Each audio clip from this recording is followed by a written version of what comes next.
What's good with y'all? Back with another video, and today I am reviewing the Nike ST Flare.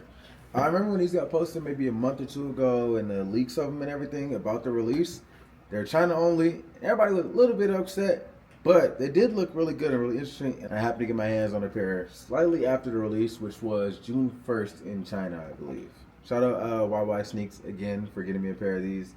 Did low-key overpay again, but hey, that's neither here nor there. So happens when you get early pairs. And I have them in hand earlier than if I were to order them on StockX, which I will put a link below for you to get them on StockX using my affiliate link. You'll be able to get this colorway, and there's like a pink gradient with black on the outsole as well. Before we get into it though, make sure you like, comment, subscribe, and we're gonna get started. We'll start out with the look and the upper tech of the shoe, and it is an engineered mesh upper that is reinforced in the high wear areas. It also does have a lateral shank as well for extra containment. And it has these metal rivets as well for the top two lace holders, assuming so that you can pull the laces tighter and it won't break. Because with some shoes that have like this little piece coming out, which is the fly wire, or just different ways they do the lace insertions to hold the laces, if you pull them hard enough, you could break them. Or you may have to wear them a little bit looser. Can limit the lockdown that you would have on a shoe. So I do think that's a nice touch for these being specifically made for outdoors. So all my outdoor hoopers that are in the US or whatever country that you want to be in, we're going to get into the review, but this is going to be your go-to for sure. And the prices on these are actually really nice. We'll touch on that all later in the review as well. Of the two colorways that drop, I don't know which one I like more. Like, I really like both, but I feel like this one's better for me. I love the little color gradient that it has from the yellow to blue, red, pink, and the purple. Literally a little bit of everything. And then a black outsole, because you're playing outdoors with these and that's what they're made for, the black outsole makes sense and is a nice touch because it's just not going to get dirty. The other one, on the other hand, which I'll put a picture of somewhere right here, has that pink to black gradient and the colorway flows a little bit better. But like I said before in some of my reviews, I don't like wearing black socks, and I feel like I would have to wear black socks to make that shoe kind of look nice in a sense. The shoe does have also a nice slight ankle padding and tied up and everything. When I first looked at them, they kind of looked like a weight room like lifting shoe. And I was a little concerned about how the lockdown would be, but tied up and everything, perfect, no issues. Now this is where the shoe surprised me. This is technically a budget model shoe. It released for $110 in our currency, for me which would be USD. And here's what's surprising about it. So it has Cushline 3.0 and it has a 4-foot zoom area in it, which they don't typically put in budget model shoes. With that $110 price range would be close to a budget model. They don't even put this new Cushline in any of the Kobe 5s or Kobe 6s.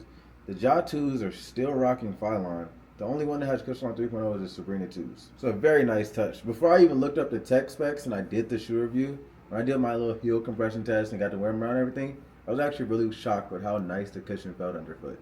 A very nice setup and a nice touch, especially needed for an outdoor shoe.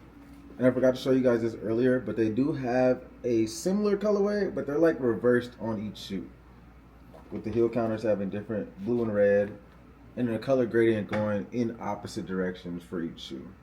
Tongue's also having this claw design with the basketball, and then it has a cages design on the insole. This one being red, and then this one being blue. The mismatched lace tips as well. And when we get to the outsole, this is the part that makes them an outdoor shoe. They use XDR rubber for the outsole and a macro herringbone traction pattern. This rubber is harder, which will make it more durable for outdoor use, which, as you can see in my review that I posted in the shorts, I did take them to an indoor court to do the review, and I will find an outdoor court in the near future to make a traction test and everything like that outdoors as well. But I never hoop outdoors, so I just went to the gym and did what I do. But since these are outdoor shoes, it's only right to take them to an outdoor court and do that as well. And with it having that hardened rubber, I do feel like the traction is good, but it doesn't flex and bend as much as other shoes would indoors. But that's what you want for outdoors, because when it does flex and bend slightly, it's not going to rip or tear or break down as fast outdoors, which is important. Another reason why I believe they were China only release is because it just makes sense. In the US, there is a ton of indoor courts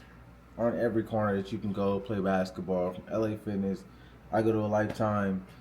There's a bunch of different high school gyms you can go to, college gyms, everything. So a lot of people in the US typically play indoors. And I live in Arizona specifically, so there's not too many people that are playing outdoors, especially in the summer, unless it's like nighttime or anything like that. Yeah, it's about 100, 10 degrees on an average day out here during the summertime, Fahrenheit. Then we get into the squeaker shoe as well. It was a really loud, high-pitched squeak.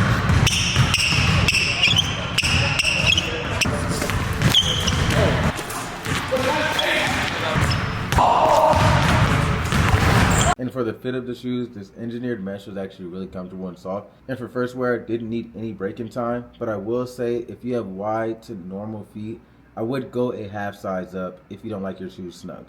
With it being engineered mesh though, I do feel like they will stretch a little bit over time and conform to your foot. Wide footers, if you can write out that little break-in process to stretch them a little bit, go true to size. As far as the price goes, you're gonna have to pay resale.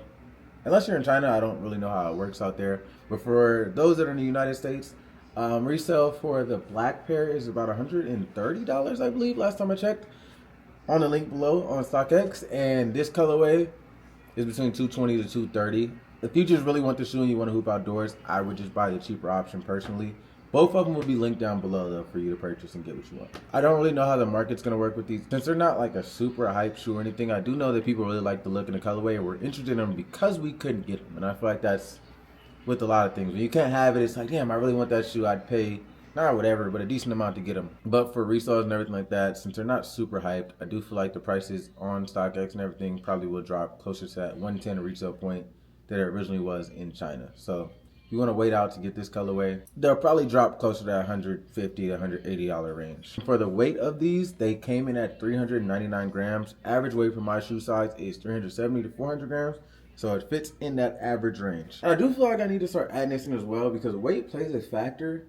And this is why I got a scale. But sometimes shoes just feel good and they may be a little heavier and they feel good because of how they're made and designed and everything, and they don't feel clunky, versus a shoe that may be average or a little bit under lightweight, but they feel kind of clunky in a sense because of how the shoe is designed. And these don't feel clunky at all. Overall though, I'm not an outdoor hooper, but this is just my opinion.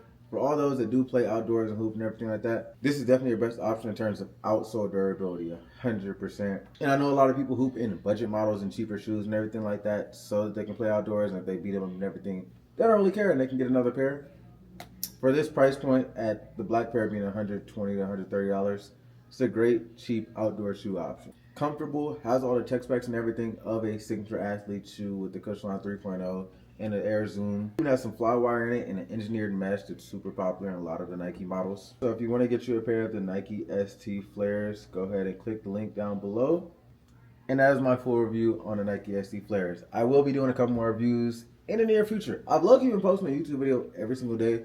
I don't know how often I'm going to post them every single day, but I will be doing a lot more full reviews and videos and everything like that in the near future. So if you have any comments, questions, concerns, or videos that you want me to do, just let me know. Comment them below. I believe I'm like 200-300 followers off 10K, which pretty good goal. I started this YouTube page not too long ago. I think maybe it's been a year now, if that. And I've only really posted shorts consistently. So I feel like the growth that we've had so far is fast, and with me doing a lot more full videos and everything, it's to the move from here. So appreciate y'all tuning in.